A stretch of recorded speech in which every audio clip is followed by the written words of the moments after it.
کفر کی ان دھمکیوں سے ہم کبھی ڈرتے نہیں، ہم کو گئے ہاں ہم کو گئے اجمیر کا خواجہ بچانے کے لیے۔ اور جامعہ ازہر مصر کے آپ پروفیسر تھے، بہت قابل شخصیت، لیکن جب عربی زبان کی مصر میں عرب تو ہے وہ مصر عربی ہی ہے، عربی زبان کی، تو وہاں پر وہ پروفیسر تھے، الحمدللہ پڑھاتے تھے، لیکن وہاں کے بعد وہ ہمارے حضرت کے چچا بھی ہیں، ہمارے پیر صاحب سیلا رحمۃ اللہ علیہ، تو ان کے چچا بھی ہیں سگے، تو وہاں سے چل کر کے سیدھا ہے ہندوستان میں مختلف مقامات پر ہوتے ہوئے کربی میں قیام کیا۔ کربی میں آپ رہتے تھے، اور وہاں رہنے کے بعد ہمارے حضرت کا بھی آبائی وطن چونکہ یہی بن چکا تھا کربی، تو وہیں رہنا سہنا ہو رہا تھا۔ بانگلہ سے ایک ایکسپریس چلتی تھی جبلپور سے، آج اس کا نام دوسرا ہو گیا ہے، نظام الدین اب جبلپور ہو گیا ہے، پہلے پھر میل کے نام سے وہ چلتی تھی جھانسی کے لیے، لوگ زیادہ اسی جاتے تھے۔ جب بھی کبھی وہ بانگلہ میں نہ چلے تو لوگ سمجھ جائیں کہ بڑی شاہ کہیں پر تشریف فرما ہے، اور ان کا جانے کا ارادہ ہے، اس لیے گاڑی ہل نہیں ہے، چاہے جتنی کوشش کرے ڈرائیور، چاہے جتنا کہ کوئی کچھ کرے، گاڑی ہلتی ہی نہیں تھی۔ میں نام کا تو لوگ ڈھونڈتے تھے پورے اسٹیشن میں گدڑی شاہ، آپ تو چوبا پوپا میں پیر پہچانے جاتے، وہ گدڑی میں پورے بدن میں کیڑے پڑے تھے، کوئی اگر کیڑا ہٹا دیتا بدن سے تو اس کو اٹھا کر پھر رکھ لیتے، غذا اس کی غذا ہے، اس کو اٹھا کر پھر رکھ لیتے۔ زخموں کے ٹھیک ہونے کی لوگ دوائیں کرتے ہیں، اب وہ زخم ہو جاتا اور کیڑا اس میں چھپ کے بیٹھ جاتا، کوئی ہٹاتا تو پھر اٹھا کے رکھ لیتے، اس کی غذا ہے، اس کی غذا ہے، کسی مخلوق کا اس میں پتہ نہیں ہے، کوئی مخلوق نہ اس کو وہاں سے ہٹا دے۔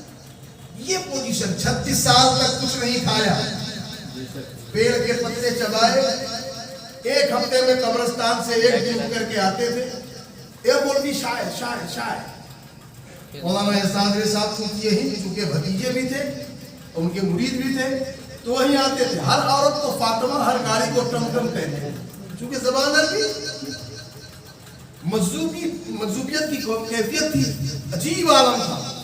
ہمارے سسر صاحب ابو الکلام، کیونکہ ان کے گھر میں خود بھی بڑے بڑے قلندر ہوئے ہیں، حضرت بابا تاج الدین کے خلیفہ ہمارے جو ہے ننیا سسر خود ہیں، بابا تاج الدین کے خلیفہ ہمارے گھر میں، قلندروں کی کمی نہیں، ابو علی شاہ قلندر سے ڈائریکٹ ہے۔ تو ہمارے سسر صاحب کہا کرتے تھے، بہت مولویوں کو، عالموں کو، پیروں کو دیکھا، حق شاہ رحمت اللہ علیہ جب چلتے تھے ان کے قدم کا نشان کسی کوئی آج تک دیکھ نہیں سکا کہ کہاں پیر پڑتا ہے، اور کسی نے اگر دیکھ لیا وہاں کی مٹی بھی اٹھا لیا تو وہ کامیاب ہو گئے۔ وہ ہے حضرت حق شاہ رحمت اللہ علیہ، بہت پائے کا مقام۔ ایک ہفتہ قبرستان میں، رات میں کوئی جاتا تو ہاتھ کہیں پڑا ہے، سر کہیں پڑا ہے، پیر کہیں پڑا ہے، اور جسم کے حصے ہو جاتے۔ دن میں اٹھ کر کے اپنا ہفتے میں ایک مرتبہ چلے آتے تو گدری لپیٹے رہتے، کیڑے بدن میں پڑے ہوئے ہیں، پاگلوں کی جیسی شکل تھی۔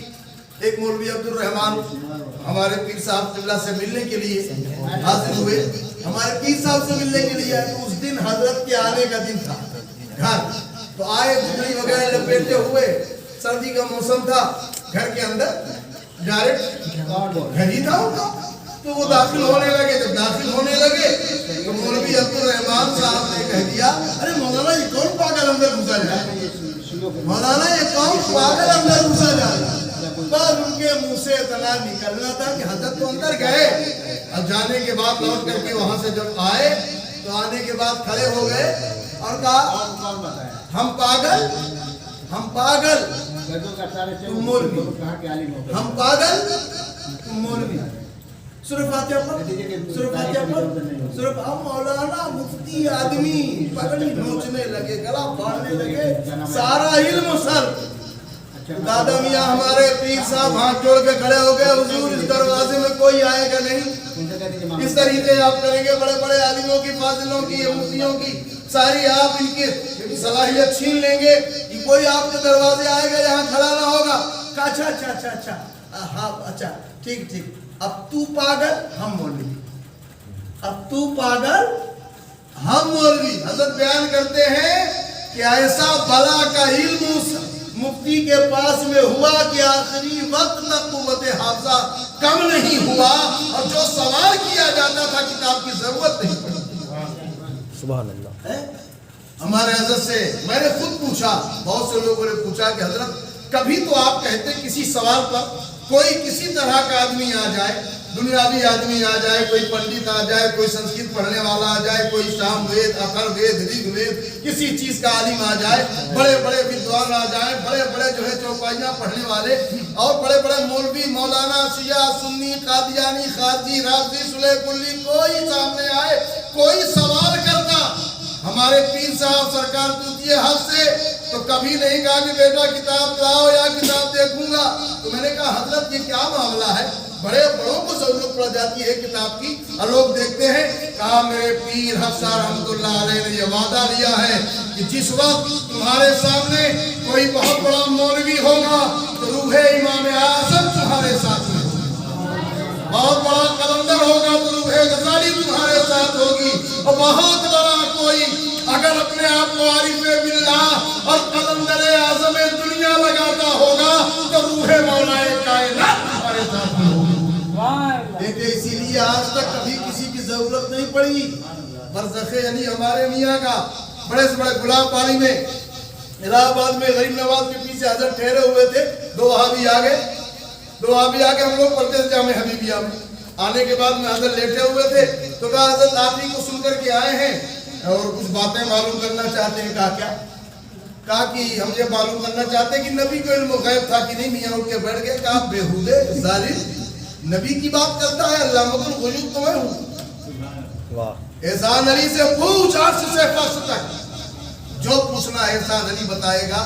नबी की बात करता है तो उस सवाल कुछ बातें होने लगी, मियाँ बताने लगे। 2 मरतबा इस्तिंजा के बहाने से घर गया, बाजू में घर था, किताब देखकर हजरत ने कहा देखो बार बार मत जाओ, वो किताब जो 4 किताबों के नीचे रखी है उस किताब को यहीं उठा ला, खोल के सामने बैठ जाओ, तुम सवाल करते जाओ, एहसान अली जवाब देता चला जाएगा, देता चला जाएगा। अब इसके बाद उसने कहा हजरत आपने कैसे जान लिया? कहा मैं तुमसे बता चुका हूँ कि अल्लाहुल वजूद तो मैं हूँ। अभी तो ये किताब की बात बताई है, तेरा राज खोलूं? फकीर के लिए चीजें जायज नहीं है। वरना अभी ये बताता कि तू रात में कहाँ था, ये भी बताता क्या खा के आया, दाल में नमक ज्यादा था, बीबी को डांट के आया है कि नहीं, पैर पकड़ लिया था, हुजूर रात में खोलिए बेइज्जत कर दी। कहा और आगे बताओ, रात में कहा था क्या? नहीं सरकार मैं माफी चाहता हूँ। समझ गया कि जब आप लोगों का ये मकाम है 1400 बरस के बाद, तो नबियों के इमाम का क्या मकाम होगा? बेशक कोई ये शाही सरकार रहमतुल्लाह ताला ने उनके पीर हैं हजरत हफ्सा, एक ही मुरीद किया था और एक ही खलीफा बनाया था हफ्सा रहमतुल्लाह अलैह। 36 साल तक कुछ नहीं खाया, पेड़ के पत्ते चबाए हैं, एक चाय पीते थे कभी कभी हफ्ता महीना में आकर के। और विलायत की वो मंजिल कि मियाँ जब घर में ये हुआ कि हजरत ने घर वहां से घर भी छोड़ा, वजह ये थी कि अब एक ही घर में एक ही म्यान में तो तलवारें नहीं रह सकती, तो हजरत को बाहर जाने का ऑर्डर आया। तो हजरत की वालदा ने कहा कि यही एक लड़का है जैसे के घर में, इसको भी बाहर भेजने की चक्कर में आकर आप क्यों नहीं चले जाते, आप क्यों नहीं चले जाते? तो हफ्सा रहमतुल्लाह अलैह वतन छोड़ के निकल गया, 10 साल तक किसी को नहीं मिले। हजरत किबला बता रहे थे, हमारे पीर साहब मौलाना हिंद रहमतुल्लाह अलैह, उन्होंने बताया कि 10 साल तक मैं ढूंढता रहा, पैरों में छाले पड़ गए, जहां भी जाता उन्हीं की जुस्तजू में रहता, कहाँ निकल गए। तो आसीवन के जंगल में सूरज से आंख मिलाए बैठे थे। कहा जब मैं गया तो जंगल में बताया कुछ लोगों ने कि एक शख्स है जिससे चरिंदों परिंद प्यार करते हैं, और उसके सामने लोग जाते हैं और नाम तो नहीं जानते कौन है, लेकिन वो जंगल में रहते हैं, जंगल में है बैठे हैं। गए ढूंढते ढूंढते देखा कि सूरज से आंख मिलाए बैठे, तो पीछे आप खड़े हुए कि पता नहीं क्या मामला हो। पीछे खड़े हुए तो वही नीचे सर किए कहते हैं जाओ देख लिया ना, मुलाकात हो गई, जाओ। और वहीं से पीछे वापस लौट आए। आने के बाद में आपने सफ़ी पुर के अपने बुजुर्गों से रब्ता कायम किया और अपने हम आसार उलमा कुछ लोगों से मतलब बातचीत की कि ऐसा ऐसा मामला हुआ है। तो एक बुजुर्ग फजलुर रहमान साहब थे, उन्होंने कहा कि एक काम करें मौलाना एहसान अली साहब, वो पढ़े लिखे तो वही प्रोफेसर थे, आप कलम कागज़ लेके जाइए और चुपचाप पीछे से दे दीजिए, सामने न जाइएगा। इस वक्त वो उस मकाम पर है, कहा वो तुम्हें नहीं समझ रहा हूँ, इस मकाम पर है कि अगर आप सामने जाएंगे तो खतरा हो जाएगा। सामने से उनकी चिड़िया नहीं जा सकती, इस वक्त कोई जानवर नहीं बदल सकता, उस मकाम पर फायद है। इसलिए आप जाइए और जाकर के तहरीर में कुछ ले लीजिए। तो आप गए, जाने के बाद में पीछे खड़े हो गए, तो वहीं से नीचे सर झुकाए आँख बंद किए गए, लाओ पर्चा लाओ कलम भी दे दे अपनी जबान में, अरबी में, मैं तो उर्दू में बोल रहा हूँ, उनकी जबानी में लिखा मौलवी कानपुर 3 तकरीरें, 3 तकरीर, वाज वाज 3 मरतबा लिखा। आप समझ गए कि मुझे 3 तकरीर करना है। हम आएगा 2 तकरीरें हो चुकी कानपुर में, तीसरी तकरीर में हजरत फरमा रहे थे कि मैं तकरीर कर रहा था और सोच रहा था कि आज तीसरा दिन है। हजरत ने कहा कि हम आए, भी आए तो कहा मैं जब देखा तो वल्लाह खुदा शाहिद है, कहा मैंने देखा कि हजरत जब तशरीफ लाए तो तन्हा नहीं थे, ऐसे ऐसे और मैदान करबला का जिक्र चल रहा था, अहले बैते पाके मुस्तफा का जिक्र चल रहा था, ऐसे आलम ऐसे हालात नजर आए कि मैंने देखा कि इमाम हुसैन भी तशरीफ ला रहे हैं, मौलाए कायनात भी साथ में है। अल्लाह अल्लाह मैं खड़ा हो गया, महफिल में वक्त ये उबैदुल्लाह खान आजमी जबान तक नहीं टूटती थी, तोतले थे, मटिया बुरुज में तकरीर कर रहे थे, दादा मियाँ हमारे तशरीफ फरमा थे और मैदान ताइफ से मैदान करबला का मंजर बयान कर रहे थे, लेकिन जबान में लुकनत थी। अचानक हमारे हजरत को हजरत ने देखा कि अचानक वो कैफियत पैदा हुई, कहा लोगों खड़े हो जाओ, अगर कोई साहिबे नजर है तो देखे कि हुसैन वो खड़े, कोई अगर साहिबे नजर है तो देखे अभी मौलाए कायनात वो खड़े। और उसी आलम में उबैदुल्लाह साहब ने हजरत को पकड़ना चाहा कि क्या कैफियत हो रही, तो कल सीने पे हाथ रख दिया, तब बेहोश 1 घंटा पड़े रहे, जब वो करीब भी नहीं थे, कायदे के थोड़ा थोड़ा बोलते थे। उस वक्त की बात बता रहा हूँ। हमें जा तुझे खतीब बना दिया, सरकार तुझी हक रहमतुल्लाह मुजाहिद मिल्लत ने गाजी मिल्लत को कह दिया गाजी मिल्लत, तो गाजी मिल्लत हो गए। तो पहले के बुजुर्गों को अलकाब मिलते थे कि बड़े बड़े औलिया उनको अलकाब देते थे, उस्ताद की तरफ से, पीरों की तरफ से। लेकिन आज का दौर ऐसा चल रहा है कि साथी साथी को अलकाब दे रहा है, मुरीद पीर को अलकाब दे रहा है, बड़े बड़े अलकाबों से नवाजा जा रहा है। अरे महबूब इलाही का लक़ब इल्हामी लक़ब है, मेरे अब्दुल आलमीन ने अता फरमाया। महबूब सुभानी गौसे पाक को लक़ब रब की तरफ से मिला। आला हजरत को आला हजरत वारिस आलम पनाह ने 3 मरतबा क्या 7 मरतबा की, बल्कि 2 मरतबा कहीं कहीं किताबों में पढ़ा है कि तकरीर करके आए और देवा शरीफ में जब चलने लगे तो वारिस आलम पनाह ने कहा, ए मौलवी सब हजरत तुम आला हजरत।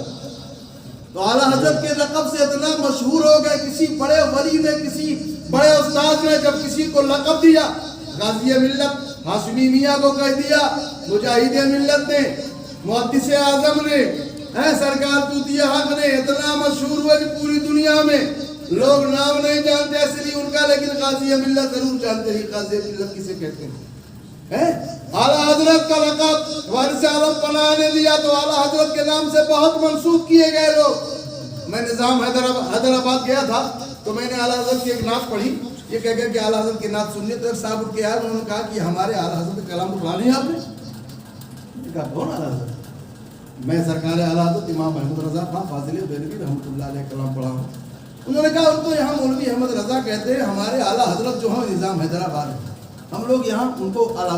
तो आला हजरत के लक़ब से बहुत बादशाह मंसूब किए गए, بہت سے بزرگ بھی منسوب کیے گئے، لیکن امام احمد رضا کے ساتھ جب اعلیٰ حضرت کا لقب لگا تو پورے عرب و عجم میں نام ان کا کم جانا جاتا ہے، اعلیٰ حضرت کے نام سے زیادہ۔ سبحان اللہ سبحان اللہ۔ کیوں؟ جب کوئی بڑا بزرگ کسی لقب کو دیتا ہے تو پھر اللہ کی طرف سے محبت ڈال دی جاتی ہے، محبت ڈال۔ اسی لیے پیارے کہنے کا مقصد ہے کہ سرکار توتی حق رحمت اللہ تعالیٰ علیہ اور سرکار حق شاہ رحمت اللہ علیہ بہت پائے کے بزرگ ہیں۔ میاں ہمارے حضرت نے کتنے مناظرے کیے، کتنے مباحثے کیے، میلاد شریف پڑھنے کے لیے، جلسے کے لیے کوئی پہنچ جاتا تھا، حاجی جی وغیرہ جب مرید نہیں تھے شروع میں جب پہنچے 25 پیسہ دے کر کے چلے آئے، تانگا کرایہ 25 پیسہ لگتا تھا، اور 25 پیسہ چلتی ٹائم یہاں سے دے دے اور 25 پیسہ نظرانہ دے، روپیہ 20 آنا میں پورا جلسہ ہو جاتا، سمجھے آپ؟ اب پیدل چلنے کا جذبہ تھا۔ مناظرے کی ایسی برواری میں مجاہد ملت سرکار تشریف لائے، مولانا جہانگیر صاحب تشریف لائے، رائی بس کبھی جب اس کی ٹائم شروع نعت پڑھتا تھا وہ یہاں آیا، کتنے پروگرامات ہوئے مجاہد ملت سرکار میں، ہمارے حضرت میں اس قدر دوستی تھی، محبت تھی۔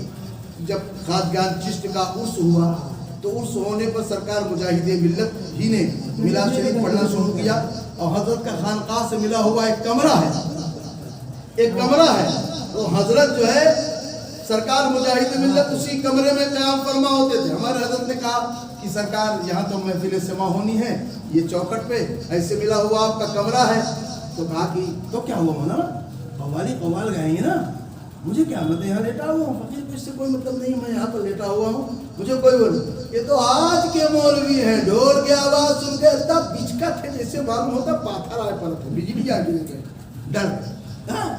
قوالی کا سنا جو ڈھول بجا چشتی کا، تو بڑے بڑے مفتی کا پول کھلا، بجا چشتی کا ڈھول تو کھلا مفتی کا پول۔ جب نہیں جانتے ہو کسی چیز کو تو کاہے زبردستی میں سماع لأہلہ حلال ولغیرہ حرام، سماع اہل کے لیے جائز ہے، نااہل کے لیے حرام ہے۔ آپ نااہل ہو، آپ کو بلاتا کون ہے، آپ آتے کیوں؟ میں پھر سماع میں جو اہل ہے وہ ہے، اور جو نہیں سننا چاہتا ہے نہیں ہے اس کے لیے بولو وہ بھی نہیں، آپ کے لیے حرام ہے، آپ بیٹھیے دور۔ یہ کیا مطلب ہے؟ سرکار غوث اعظم کے یہاں غریب نواز پہنچ گئے، غریب نواز کو قوالی سننے کا اہتمام اپنے گھر میں غوث اعظم نے کیا۔ بھائی آپ سنتے ہیں، آپ کے لیے جائز ہے، آپ سنتے ہیں، سنیے، انتظام کرتے ہیں، ہم نہیں سنتے، ہمارا معاملہ، آپ نہیں سنتے، آپ نہ سنو، لیکن کوئی سنتا ہے تو حرام کے فتوے، اہلیت کا فتویٰ۔ تو اس طریقے سے بزرگان دین سرکار غریب نواز کے آستانے پر قوالی ہوتی ہے، یا اور چیز ہے کہ ہر چیز میں خرابی ہے۔ آج جیسے دیکھ لیجئے تعزیہ داری لوگ کرتے ہیں نا، تعزیہ کی دشمنی میں لوگوں نے اتنا زیادہ قدم اٹھا دیا کہ تعزیہ داری کو حرام کہنا شروع کر دیا، جبکہ نصے وہ سرکار اعلیٰ حضرت نے تعزیہ داری کی مخالفت نہیں کی۔ آپ نے فرمایا کہ تعزیہ داری جائز ہے، روضہ امام علی مقام کی صحیح شبیہ بنا کر، صرف یہی نہیں کہ محرم میں 12 مہینہ اگر اپنے گھر میں رکھا جائے تو باعث برکت ہے، تو نصے تعزیہ داری سے انکار نہیں کیا اعلیٰ حضرت نے۔ اب تو اس میں خرافات چیزیں ہیں، اس کو ختم کرو۔ اب جیسے شادی میں کیا ہے؟ نکاح، ولیمہ، یہ دو چیزوں کی اصل تو ملتی ہے، تیسری چیز کی نہیں۔ یہ ڈی جے، باجا، گاجا، اچکنا، کھانا پینا، بفر سسٹم، اور لڑکی والے کے دروازے پر مشٹے ٹیک کر کے کھانا، یہ کچھ اسلام میں نہیں۔ اسلام میں لڑکی والے کے دروازے پر کھانا ہے یہ نہیں، ولیمہ تو ہے۔ میرے آقا علیہ السلام نے، نبی پاک صلی اللہ علیہ وسلم نے جب فاطمہ کی شادی کی، علی کی بارات آئی، علی دولہا ہے، فاطمہ دلہن، نہ علی جیسا دولہا دیکھا ہے کائنات میں، اور نہ فاطمہ جیسی دلہن دیکھا ہے کسی نے کہا۔ وہ علی، بارات چلی مولا کائنات، مہاجر اور انصار مدینہ جماعت سارے نکل آئے تھے، گویا دن کو اس تقریب میں تارے، نہ کوئی باجا گاجا تھا، نہ کوئی شور ہنگامہ، نہ شہنائی نہ نقارہ، نہ دفتی اور نہ دمہ۔ رنگا رنگ پوشاک نہ کنگن تھا نہ زیور تھا وہی تھے شاہ مردہ اور وہی مردانہ چہرہ تھا سبحان اللہ سبحان اللہ رسول اللہ خود موجود تھے محراب مسجد میں کمی کرتا کوئی پھر کس طرح آداب مسجد میں علی کی بارات چلی صحابہ براتی ہیں علی دولہا ہے اور وہ نبی علی کی بارات کا انتظار کرتے ہیں جس نبی کی آمد کا عرش اعظم منتظر ہے علی کی بارات آئی ہوا تیرا